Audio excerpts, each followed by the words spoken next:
Hi guys, இன்னைக்கு நம்ம movie ரிவ்யூவில் ஒன்று சரளா பிரேம காது படத்துடைய ரிவ்யூ தான் பார்க்க போகிறோம். இந்த படம் இப்போ தமிழ் டபுளில் அவைலபிளாக இருக்குது. மறக்காமல் செக் அவுட் பண்ணி பாருங்கள். இது ரொமாட்டிக் ஃபீல் குட் மூவியாக வெளிவந்திருக்கு. இப்போ இந்த படத்துடைய கதையை பார்த்தரலாம். படத்துடைய ஹீரோயின் ஒரு பத்திரிகையில் நியூஸ் ரிப்போர்ட்டராக இருப்பார். ஹீரோ ஒரு ஃபேமஸான ஒரு மியூசிக் டைரக்டராக இருப்பார். இவங்க ரெண்டு பேரும் அவங்க வீட்டில் பேசி வச்சுருந்து கல்யாணம் பண்ணி வச்சுருவாங்க. சின்ன வயசுலேருந்தே ஓரளவுக்கு தெரியும். ஆனால் இவங்க ரெண்டு பேரும் செட்டே ஆகாது. நிறைய எதிர்மறையான கருத்துக்களை நிறைய வரும். இதனாலேயே அவங்க ஒருத்தருக்கு ஒருத்தர் புரிஞ்சிக்காத ஒரு மாதிரி லைஃப் போயிட்டுருக்கும். கடைசியாக நிறைய பிரச்சனைகள் வரும். இப்போ இறுதியில் இவங்க பிரிஞ்சிடலாம் அப்படின்னு முடிவெடுப்பாங்க. இப்போ இறுதியில் நம்ம ஹீரோ ஹீரோயின் உண்மையிலே பிரிஞ்சாங்களா இல்லையா, அவங்களுக்குள்ள பிரச்சனை என்ன, அவங்க எப்படி தீர்க்குறாங்க, இறுதியில் என்ன ஆச்சு அப்படிங்கிறது தான் இந்த படத்துடைய கதை. இந்த படத்துடைய பாசிட்டிவ் பார்த்தாவே ஹீரோ ஹீரோனுடைய கெமிஸ்ட்ரி நல்லா ஒர்க் அவுட் ஆயிருக்கு. ரெண்டு பேர்த்துடைய அந்த எய்மை காமிக்கிறாங்க. ஒருத்தர் பத்திரிக்கையில் நான் பயங்கரமான ஒரு ஆள் ஆகும்னு சொல்லிட்டு ஹீரோயின் ஒரு பக்கம், அதேமாரி ஹீரோ மியூசிக் டைரக்டர் ஆகணும் அப்படின்னு சொல்லிட்டு ஒரு பக்கம், இப்படி இவங்க ரெண்டு பேர்த்துடைய எய்ம் நல்லாவே வந்திருக்கு.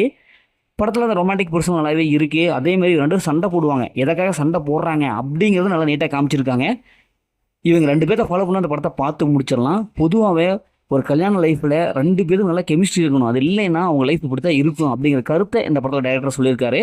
படத்துடைய பிஜிஎம் மியூசிக் பொறுத்தளவுக்கு நிறைய வந்திருக்கு. அதே சினிமோடவே கலர்ஃபுல்லாக ஒரு விஷுவல் அப்படியே கொடுத்துருக்காங்க. படத்தில் நல்லா ஃபீலிங்ஸ் எல்லாம் இருக்குது. அதாவது ஹீரோ ஆகட்டும் ஹீரோயின் ரெண்டு பேரும் அந்த பிரியறது சேர்றது இதெல்லாம் ஒரு ரொமான்டிக் அந்த சீன்ஸால் நமக்கு ஈஸியாக கனெக்ட் ஆகுது. குறிப்பாக ஹீரோடைய கேரக்டர் நல்லாவே நம்ம பார்க்க முடியுது, ரசிக்க முடியுது. இந்த படத்தில் எமோஷனல் நல்லா கிளிக் அவுட் ஆகுது.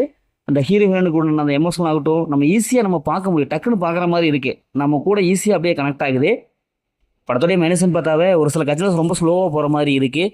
அது செகண்ட் ஹாஃப்லாம் பார்த்து பழக்கப்பட அதே சீன்ஸ் தான். இது மாதிரியான கதைகள் நம்ம ஏகப்பட்ட படத்தில் பார்த்துருப்போம். அந்த சீன்ஸ் தான் வர மாதிரி இருக்குது. ஒரு சில சீன்ஸ் ப்ரிடிக்டபுளாக இருக்குது. இருந்தாலும் அது அந்த ஹீரோயினோட கெமிஸ்ட்ரிலாம் நல்லா ஒர்க் அவுட் ஆகிருக்கு. அது அளவுக்கு பெருசாக மைனஸ்லாம் எதுவுமே தெரில. இந்த படத்தில் அந்த மாதிரி சீன்ஸும் இல்லை. ஃபேமிலியோட பார்க்கலாம். மொத்தம் இந்த படம் சூப்பராக பார்க்கணும். இந்த படம் ஒரு ஒன் டைம் வாட்சபிள் தான் நான் உங்களுக்கு சொல்கிறேன். ஓகே, ஸோ இதேமாதிரி அடுத்த ஒரு புதிய மூவி ரிவ்யூ சந்திப்போம்.